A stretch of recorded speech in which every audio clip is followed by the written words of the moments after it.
بسم اللہ الرحمن الرحیم۔ السلام علیکم دوستو۔ ہجر اسود کا عجیب تاریخی واقعہ۔ 7 ذوالحجہ 317 ہجری کو بحرین کے حاکم ابو طاہر سلیمان کرامتی نے مکہ معظمہ پر قبضہ کر لیا۔ خوف اور ہراس کا یہ عالم تھا کہ اس سال 317 ہجری کو حج بیت اللہ شریف نہ ہو سکا، کوئی بھی شخص عرفات نہ جا سکا۔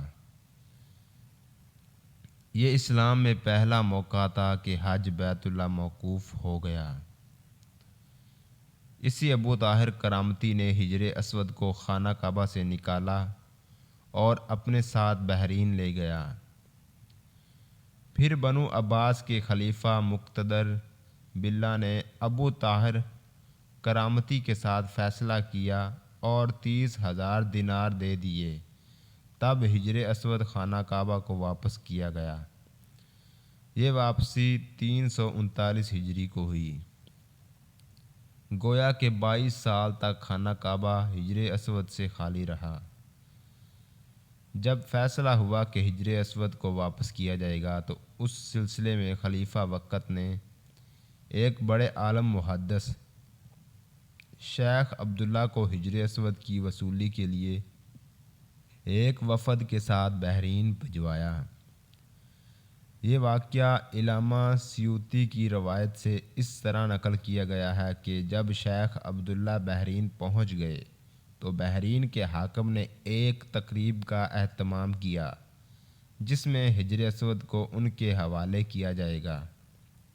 تو ان کے لیے ایک پتھر خوشبودار خوبصورت غلاف میں سے نکالا گیا کہ یہ ہجر اسود ہے، اسے لے جائیں۔ محدث عبداللہ نے فرمایا کہ نہیں، بلکہ ہجر اسود میں 2 نشانیاں ہیں۔ اگر یہ پتھر اس معیار پر پورا اترا تو یہ ہجر اسود ہوگا اور ہم لے جائیں گے۔ پہلی نشانی یہ کہ پانی میں ڈوبتا نہیں، دوسری یہ کہ آگ سے گرم بھی نہیں ہوتا۔ اب اس پتھر کو جب پانی میں ڈالا گیا تو وہ ڈوب گیا، پھر آگ میں اسے ڈالا تو سخت گرم ہو گیا، یہاں تک کہ پھٹ گیا۔ فرمایا یہ ہجر اسود نہیں۔ پھر دوسرا پتھر نکالا گیا، اس کے ساتھ بھی یہی عمل ہوا اور وہ پانی میں ڈوب گیا اور آگ پر گرم ہو گیا۔ فرمایا ہم اصل ہجر اسود کو لیں گے۔ پھر اصل ہجر اسود لایا گیا اور آگ میں ڈالا گیا تو ٹھنڈا نکلا۔ پھر پانی میں ڈالا گیا، وہ پھول کی طرح پانی کے اوپر تیرنے لگا۔ تو محدث عبداللہ نے فرمایا یہی ہمارا ہجر اسود ہے اور یہی خانہ کعبہ کی زینت ہے اور یہی جنت والا پتھر ہے۔ اس وقت ابو طاہر کرامتی نے تعجب کیا اور کہا یہ باتیں آپ کو کہاں سے ملی ہیں؟ تو محدث عبداللہ نے فرمایا یہ باتیں ہمیں جناب رسول صلی اللہ علیہ وآلہ وسلم سے ملی ہیں کہ ہجر اسود پانی میں ڈوبے گا نہیں اور آگ سے گرم نہیں ہوگا۔ ابو طاہر نے کہا کہ یہ دینی روایات سے بڑا مضبوط ہے۔ جب ہجر اسود مسلمانوں کو مل گیا تو اسے ایک کمزور اونٹنی کے اوپر لاد دیا گیا جس نے تیز رفتاری کے ساتھ اسے خانہ کعبہ پہنچایا۔ اس اونٹنی میں زبردست قوت آ گئی، اس لیے کہ ہجر اسود اپنے مرکز بیت اللہ کی طرف جا رہا تھا، لیکن جب اسے خانہ کعبہ سے نکالا گیا تھا اور بحرین لے جا رہے تھے تو جس اونٹ پر لادا جاتا وہ مر جاتا، حتیٰ کہ بحرین پہنچنے تک 40 اونٹ اس کے نیچے مر گئے۔ اللہ کی یاد اور شیطان کی چال۔ ایک شخص ہر روز رات کی تنہائی میں اللہ تعالیٰ کا ذکر کیا کرتا تھا۔ اس کام میں اس نے کبھی ناغہ نہ کیا تھا۔ ایک دن شیطان نے اس کے دل میں وسوسہ ڈالا کہ اے شخص، تو ہر روز رات کو اللہ اللہ کرتا ہے اور ایک مدت گزر گئی اس کام کو کرتے ہوئے، لیکن کیا کبھی ایک بار بھی اللہ تعالیٰ کی بارگاہ سے جواب میں لبیک ہوئی ہے؟ تو کس عاجزی اور انکساری سے اللہ کی ضربیں لگاتا ہے، لیکن بارگاہ خداوندی سے تجھے ایک جواب تک نہیں آیا۔ اس شخص کے دل میں اس خیال کا آنا تھا کہ وہ پریشان ہو گیا اور شکستہ خاطر ہو کر لیٹ گیا۔ خواب میں اسے حضرت خضر علیہ السلام کی زیارت ہوئی۔ آپ نے اس سے پوچھا، اے اللہ کے بندے، تو اللہ کے ذکر سے رک کیوں گیا ہے؟ کہنے لگا، میں تو ہر روز اللہ اللہ کرتا تھا، لیکن جواب میں میرے پاس لبیک نہیں آیا، اس لیے میں اس بات سے ڈر گیا کہ شاید میں اللہ تعالیٰ کی بارگاہ میں مردود ہوں۔ یہ سن کر حضرت خضر علیہ السلام نے فرمایا، اے شخص، اللہ پاک نے مجھ سے فرمایا کہ جا میرے اس بندے سے کہہ دو کہ تیرا اللہ اللہ کہنا میرے ہی کرم کی وجہ سے ہے۔ کیا میں نے تجھے اپنے کام میں نہیں لگا رکھا ہے؟ تیری طلب تڑپ کی مجھے سب پتہ ہے، میں تجھے بھولا نہیں ہوں، نہ ہی میں نے تجھے نظر انداز کیا ہے۔ تیری ہر پکار پر اور ہر بار اللہ کہنے پر میں تجھے 1000 بار لبیک لبیک کہتا ہوں۔ تجھے یہ سوچ، یہ عمل، یہ طلب میں نے ہی دی ہے، اور میں نے ہی تجھے اس کام پر لگایا ہے، اور اصل میں تجھ سے زیادہ مجھے ہی تیرا اشتیاق اور شوق ہے۔ اس شخص نے یہ خواب دیکھا تو ہڑبڑا کر اٹھ بیٹھا اور فوراً صدقے دل سے تائب ہوا اور پھر دوبارہ اللہ تعالیٰ کے ذکر میں مشغول ہو گیا۔ عشق رسول صلی اللہ علیہ وآلہ وسلم کا عجیب واقعہ۔ شیخ الاسلام حضرت علامہ ظفر احمد عثمانی رحمۃ اللہ علیہ فرماتے ہیں کہ میں اس زمانہ میں حج کے بعد مدینہ منورہ گیا۔ ہم لوگوں نے کھانا کھانے کے بعد دسترخوان کو لے کر ایک ڈھیر پر جھاڑو دیا تاکہ روٹی کے بچے ٹکڑوں اور ہڈیوں کو جانور کھا جائیں۔ تھوڑی دیر کے بعد جب میں اپنے کمرے سے باہر نکلا تو یہ دیکھ کر حیران رہ گیا کہ ایک خوبصورت 9 سال کا بچہ ان ٹکڑوں کو چن چن کر کھا رہا ہے۔ مجھے سخت افسوس ہوا۔ بچے کو ساتھ لے کر قیام گاہ میں آیا اور اسے پیٹ بھر کے کھانا کھلایا، کیونکہ میں ایسی ہستی کے شہر میں تھا جو غریبوں کا والی اور غلاموں کا مولا تھا۔ میرے اس برتاؤ کو دیکھ کر بچہ بے حد متاثر ہوا۔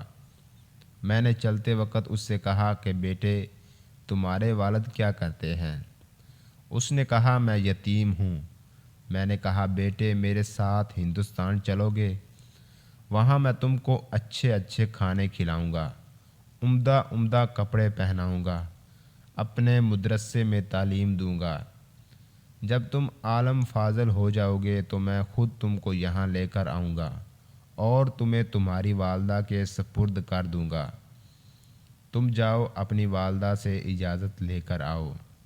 لڑکا بہت خوش ہوا اور اچھلتا کودتا اپنی والدہ کے پاس واپس گیا۔ وہ بیچاری بیوہ دوسرے بچوں کے اخراجات سے پہلے ہی پریشان تھی۔ اس نے فوراً اجازت دے دی۔ بچہ فوراً آیا اور مولانا کو بتایا کہ میں آپ کے ساتھ جاؤں گا، میری ماں نے اجازت دے دی ہے۔ پھر پوچھنے لگا کہ آپ کے شہر میں چنے ملتے ہیں؟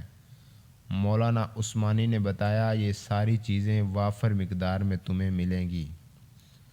مولانا کا بیان ہے کہ میری انگلی پکڑے پکڑے مسجد نبوی صلی اللہ علیہ وآلہ وسلم میں وہ میرے ساتھ آیا اور ٹھنگ کر رہ گیا۔ سرکار دو عالم صلی اللہ علیہ وآلہ وسلم کے روضہ مبارک کو دیکھا اور مسجد کے دروازے کو، اور پوچھا کیا کہ بابا یہ دروازہ اور روضہ بھی وہاں ملے گا؟ میں نے اس سے کہا کہ بیٹا اگر یہ وہاں مل جاتا تو میں یہاں کیوں آتا؟ لڑکے کے چہرے کا رنگ بدل گیا۔ میری انگلی چھوڑ دی۔ بابا تم جاؤ، اگر یہ نہیں ملے گا تو میں ہرگز ہرگز اس دروازے کو چھوڑ کر نہیں جاؤں گا۔ بھوکا رہوں گا، پیاسا رہوں گا، اس دروازے کو دیکھ کر میں اپنی بھوک اور پیاس بجھاتا رہوں گا جس طرح آج تک بجھاتا رہا ہوں۔ یہ کہہ کر بچہ رونے لگا اور اس کے عشق کو دیکھ کر میں بھی رونے لگ گیا۔ جتنا دو کم ہے۔ مغرب کی نماز ہو چکی، سب لوگ چلے گئے۔ دربار رسالت میں ایک شخص پیش ہوا۔ یا رسول اللہ، پریشان ہوں، گھر میں 2 جوان بیٹیاں ہیں، ان کی شادی کرنی ہے، پاس پھوٹی کوڑی بھی نہیں۔ اچھا، تم عثمان کے پاس جاؤ، اسے میرا بتانا، تمہاری مدد کرے گا۔ وہ شخص سیدنا عثمان ذو النورین رضی اللہ تعالیٰ عنہ کے دروازے پہنچا، دستک دینے لگا۔ اندر سے آوازیں سنی۔ سیدنا عثمان اپنی اہلیہ سے فرما رہے تھے، نیک بخت، رات آپ نے چراغ میں تیل زیادہ ڈال دیا، کتنا تیل ضائع ہو گیا، کم تیل سے بھی ہمارا گزارا ہو جاتا۔ یہ سن کر وہ شخص حیران پریشان کہ یہ مجھے کس کے پاس بھیج دیا گیا، یہ تو کوئی کنجوس شخص ہے۔ خیر، اس نے دستک دی۔ سیدنا عثمان تشریف لائے۔ اس نے اپنی حاجت بتائی۔ عثمان رضی اللہ تعالیٰ عنہ اندر سے اشرفیوں سے بھرے 3 تھیلے اٹھا لائے اور اسے دے دیے۔ وہ شخص حیرت سے کبھی عثمان کو دیکھتا، کبھی اشرفیوں کو۔ عثمان نے پوچھا، کیا ہوا؟ یہ اشرفیاں کم ہیں، اور دوں کیا؟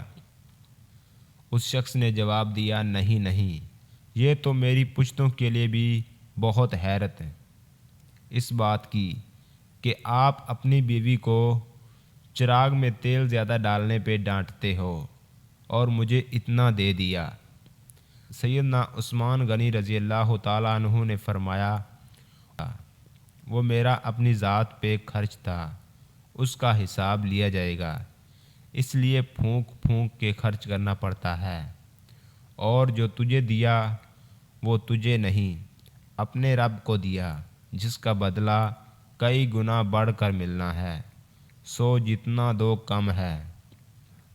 اللہ کا قیدی۔ حدیث شریف میں ہے، رسول اللہ صلی اللہ علیہ وآلہ وسلم نے فرمایا کہ بچہ جب تک بالغ نہیں ہوتا، اس کے نیک عمل اس کے والد یا والدین کے حساب میں لکھے جاتے ہیں، اور جو کوئی برا عمل کرے تو وہ نہ اس کے حساب میں لکھا جاتا ہے نہ والدین کے۔ پھر جب وہ بالغ ہو جاتا ہے تو حساب اس کے لیے جاری ہو جاتا ہے، اور 2 فرشتے جو اس کے ساتھ رہنے والے ہیں ان کو حکم دے دیا جاتا ہے کہ اس کی حفاظت کریں اور قوت بہم پہنچائیں۔ جب حالت اسلام میں 40 سال کی عمر کو پہنچ جاتا ہے تو اللہ تعالیٰ اس کو 3 قسم کی بیماریوں سے محفوظ کر دیتے ہیں، جنون، جذام اور برس سے۔ جب 50 سال کی عمر کو پہنچتا ہے تو اللہ تعالیٰ اس کا حساب ہلکا کر دیتے ہیں۔ جب 60 سال کی عمر کو پہنچتا ہے تو اللہ تعالیٰ اس کو اپنی طرف رجوع کی توفیق دیتے ہیں۔ جب 70 سال کو پہنچتا ہے تو سب آسمان والے اس سے محبت کرنے لگتے ہیں، اور جب 80 سال کو پہنچتا ہے تو اللہ تعالیٰ اس کی نیکیوں کو لکھتے ہیں اور گناہوں کو معاف فرما دیتے ہیں۔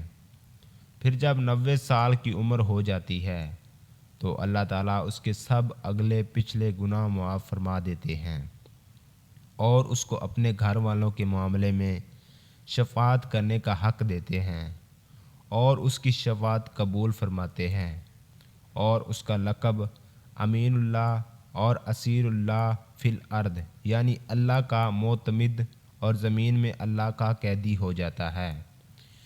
کیونکہ اس عمر میں پہنچ کر عموماً انسان کی قوت ختم ہو جاتی ہے، کسی چیز میں لذت نہیں رہتی، قیدی کی طرح عمر گزارتا ہے، اور جب انتہائی عمر کو پہنچ جاتا ہے تو اس کے تمام وہ نیک عمل نامہ اعمال میں برابر لکھے جاتے ہیں جو وہ اپنی صحت اور قوت کے زمانے میں کیا کرتا تھا، اور اگر اس سے کوئی گناہ ہو جاتا ہے تو وہ لکھا نہیں جاتا۔